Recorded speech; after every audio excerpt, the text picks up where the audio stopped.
Who is this course for? Very simple. It's for anyone wanting a deeper understanding of how to build better connections on these continuously evolving platforms.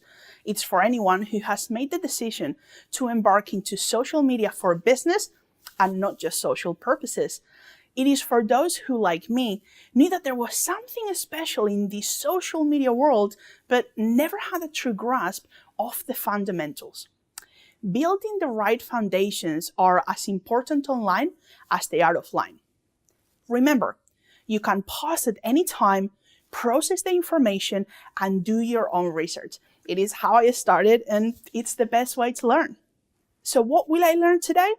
We are going to go through understanding social media, the essence of social media, do's and don'ts of Facebook, Pinterest, and Instagram, a look into Twitter, YouTube, and maximizing your account profiles. Also, the golden rules of social media, something that I call there is magic after all.